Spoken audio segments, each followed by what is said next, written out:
Hi guys, it's me, Karen, from Karen's Intuitive Jewelry. I hope you're not getting sick of me yet, because I've got so many projects coming up I can't think straight. There's not enough hours in the day, as they say. But this project hopefully is going to be kind of short. It's working with a 21 gauge textured sheet metal of sterling silver that I previously bought for $15 from the folks that ended up gifting me the torch and the Fordham and all the other goodies. This is kind of the first time that I met this couple, which was last summer, so not quite a year ago. They were friends of a real good friend of mine that she introduced me to them. And he had some extra silver and whatnot, and I was really just getting into it. And so he sold me some at cost. And back, I guess, when he purchased some of this silver was a lot cheaper. Because I know today, this would probably cost, oh my gosh, at least probably $50, I want to say. Because this is like a 1 by 6 inches approximately. Yeah. And I know to buy just plain sheet metal, I bought, I think, a sheet of 2 by, let me look. I bought plain sheet metal, which is 3 inches by 6 inches. And this cost me $100. Yes, it is 24 gauge, but yeah, $100. And he sold me one that was already textured, which obviously was a bigger sheet than this. A 1 by 6 for $15. You wouldn't find that today. So thank you, Rick. Anyway, I not wanted to use it because it was textured and I didn't feel I had enough experience yet to do anything with it. I didn't want to ruin it. And I'm like, I can always use it for little earrings, which I may still do because the texturing is quite cute. I don't know how it'll look once it's patinaed because it's kind of not really heavily indented. But maybe that's just me, because I, as you guys know, I kind of go deep for my texturing. But this is done probably with a mill or a press. Anyway, okay. So I got brave enough. I'm like, I'm just going to do it. I'm just going to do it. And I measured out, I think this is 5 millimeters wide by 56 millimeters long, which should fit my finger. Those are the measurements for my ring finger. And if it's a little tight, I can easily stretch it on the ring mandrel. So I'm going to go ahead and saw this out with the jeweler's saw. My bench pin. This is just beeswax to lubricate your blade. And let's see, I don't know if I should try to do this on screen because it's silver and I don't want to mess it up. But let me see. I guess it's, no time like the right time. Oy. But it's, it's not easy sawing either. And I don't have a lot of experience with doing straight lines. So I'm going to do my best.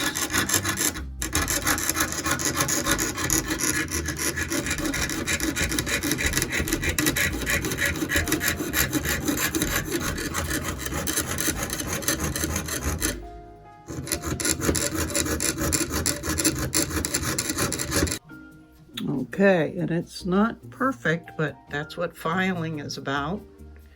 And yeah, And of course, as I talked about yesterday, I put my foil down here on top of the trash can to collect the dust. So let's see how much that little bit of sawing collected. I'm not sure if you can see it, but it's quite a bit for just that little bitty strip. I'm shocked, actually. I was thinking it probably wouldn't show up at all. But then I'm gonna carefully dump it in this little container, okay? And I just want to say that when we get ready, or when I get ready to do the filing, because it's sterling silver, I'm going to do the same thing, even with filing with the hand file, and set that up down here to collect the dust that comes off of the hand filing, right? I wasn't even doing that early on. And to be honest, it's because I really wasn't working with sterling early on. And when I did do it, I was all so nervous and everything. I didn't even think about that. Anyway, now the single most important thing that I'm going to worry about is getting both of these edges exactly flush and flat, because I don't know if you can tell, but because it was part of a bigger sheet, these were not, and I probably should have cut one end. I think the one end is pretty good, but we'll see. It may make the ring smaller if I didn't account for those edges and have to do too much filing. But so let's try it.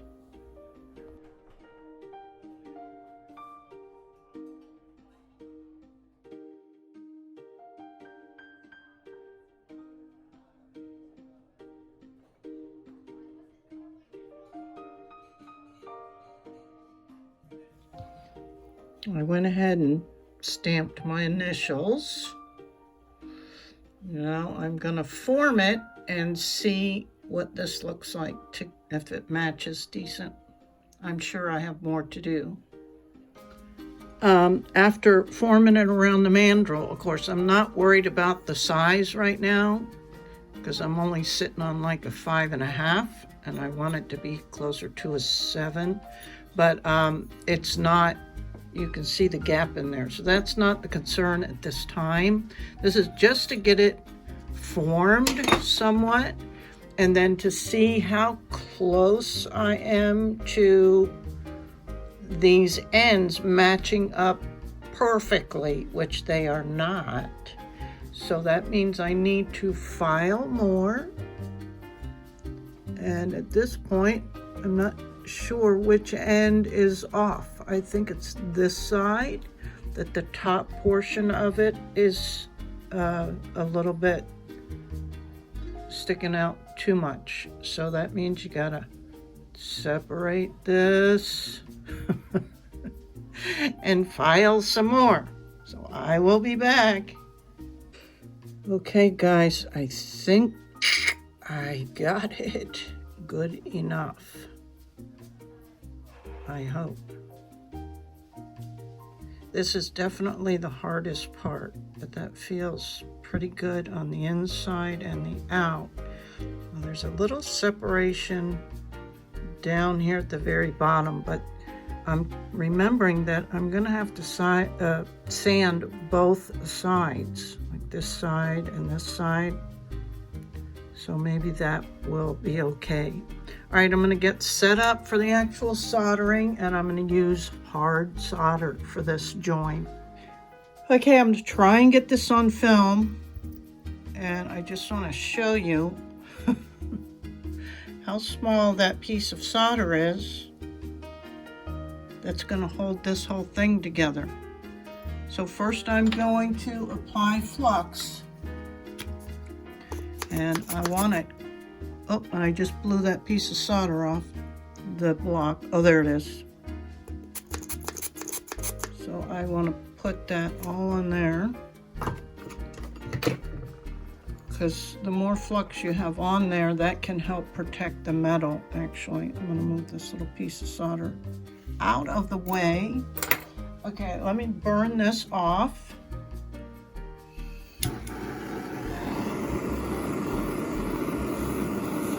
And the reason we do that is because after it's kind of white like that, it's more sticky, so it actually helps the piece of solder stay in place. Whereas if you put the solder on before you flux, it has the opportunity to go bubbling. Well, when the flux bubbles, so will whatever's on it or around it will bubble and have the possibility of bubbling right off your seam. So let me check. I want that right on the seam. Seems like it is. Okay, here we go. And yes, I really do feel that nervous, because we're dealing with sterling silver now. Okay, here we go. Try and heat the whole piece up evenly until you kind of see that little piece of solder get real shiny. That means it's almost ready to melt.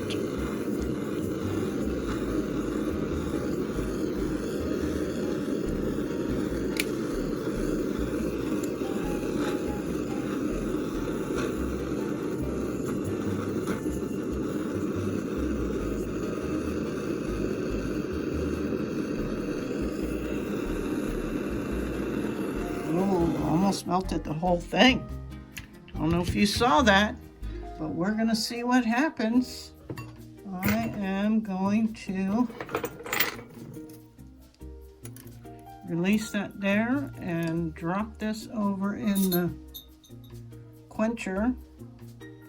And it looks like I melted the design. Maybe, maybe not.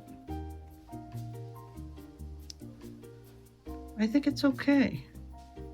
We'll see. The seam looks okay. Inside and out. Okay, I'm going to drop this in the pickle pot and I'll be back. Okay, so the seam's okay and I can smooth that out with filing and whatnot. But honestly, it seems like the heating of this piece kind of made the texture disappear. I can barely make out any texture. So that's really disappointing. Maybe that's why he gave that to me for so cheap. Like I pointed out early on that it looked really light, the texture, you know? But, and I'm, of course, racking my brain, wondering if I might be able to texture it myself, but we'll see. Maybe I'll end up putting a little stone on it or something. I don't know, because what's the sense? It's so minimal. But let me go ahead and shape it now on the ring mandrel and see what we got. Just gonna use my little tool. Let me back out a little bit. Oh, I am backed out. Let's see. And again, I don't have the perfect setup. This is where a nice jeweler's bench would come in handy, because you can make all kinds of different things where I can have a mount for the ring mandrel where I don't have to hold it. It's mounted and all kinds of good stuff, but I don't have that. So let's see. Well, it's pretty small. Smaller than what I remember measuring this for, but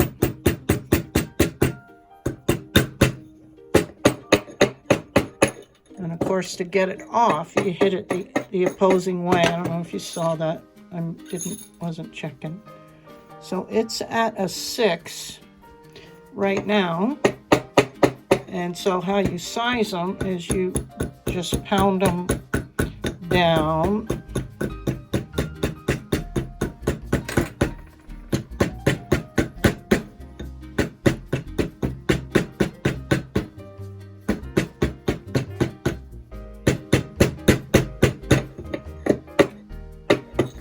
And then flip it over and do it the other way. Let me get the rawhide.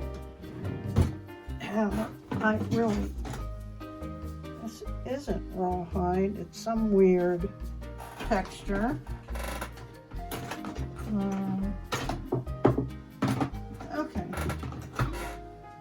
No biggie. I'll just keep using this.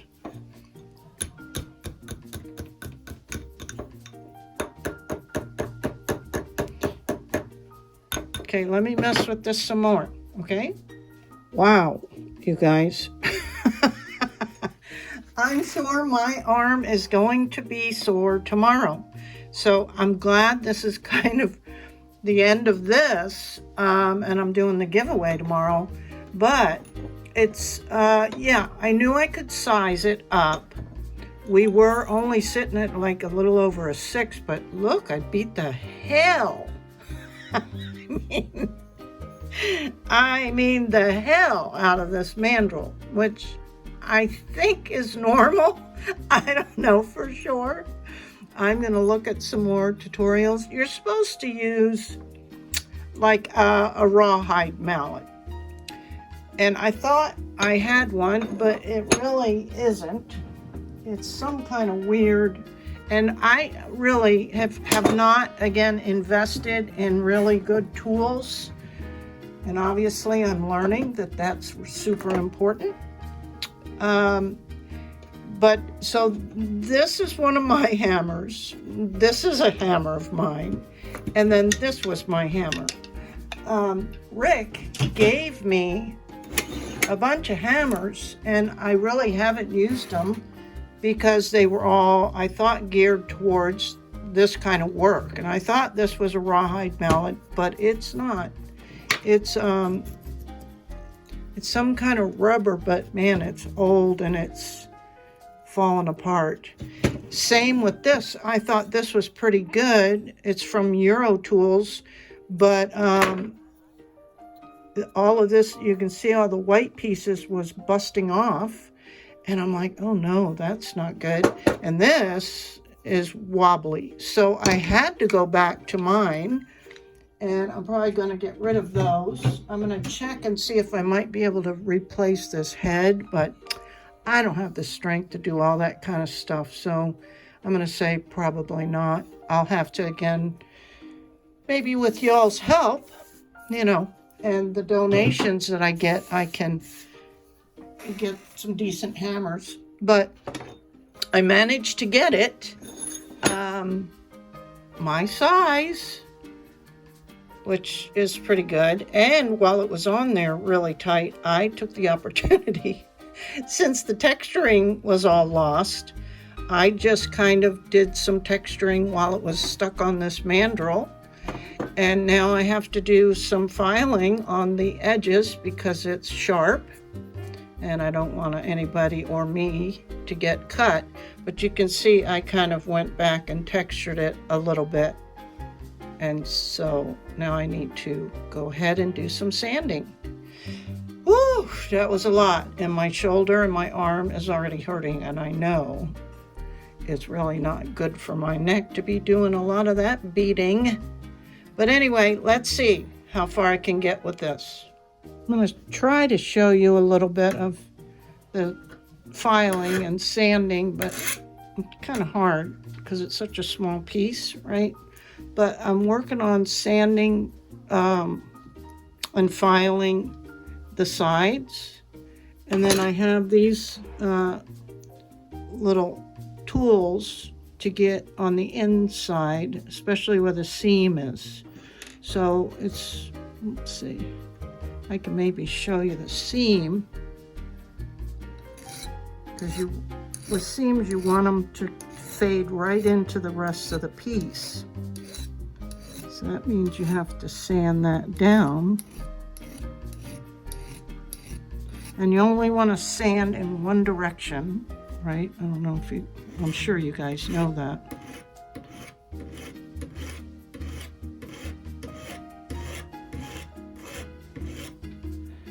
But you're wanting to blend it. And see, you can still see it, so it still needs more. And this hand file probably won't get the whole thing, but then we have the radials we got to do, going through the different grits and all that. So I'll be back, okay? Okay, guys, after going through 5, 1, 2, 3, 4, 5, I have one more radial to go through. This is what I came up with. I did some hand filing. I did the radials. I used these little guys on the inside of the band. So everything is nice and smooth all the way around, including the inside. I can barely see the seam.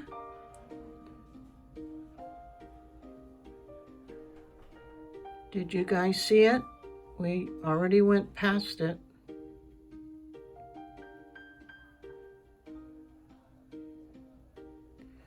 But you can see there's not a whole lot of texture on it. It's really pretty, simple, but pretty and shiny. I haven't even done the last radial or the fabuluster. Fabuluster, this sounds so weird to say. It's comfortable. It's not as wide as that copper one I made. In fact, let me go grab that and show you. It's about half the size of the copper one. But that's the texture I like, you know, real clear texture. So this one is very faint. I mean, it refracts, sorry, the light pretty nicely. I mean, it looks very pretty on, and it's a nice width. I like that. It was a 5mm width. It's very comfortable. This one can bug you after a while. I think this was a 9. So it's almost half that size. So I'm wondering if it'd even be worth it to put a patina on it. I don't know how well it will show up. I guess there'd be no harm. I could just buff the patina off if I don't like it or repickle it. So I guess I'll go do that right now and we'll finish this project, okay? Okay guys, here is what the patina looks like on it. It's not too bad. It's very subtle, so I kind of like that. It does highlight the seam, which is right there, but that also kind of blends in with everything else. I like the fit, and you can definitely see my initials real well after the patina. So let me go ahead and do a little coat, polish it with Fabuluster, and I'll show you the final piece. Well, here's a little tidbit. I didn't know this, but doing the Fabuluster actually took all the patina off. Who knew? Wow. Okay, so that was an unnecessary step, especially if you're going to use the Fabuluster. So if anybody knows like what the deal is with that, and then what would be a polish to use with pieces that are patinaed, I'd appreciate an answer. But I still love it. I think it looks great. It's high polish. It's got a little texture that refracts the light, as you can see. So I'd say it was a win, and I learned don't use this after you patina. Especially, I think what the problem was this again was such a light texture that it just gets right down in there and pulls everything out. If it was a deeper texture like this one, I'll bet you it wouldn't do that. Let's try that real quick, just for fun.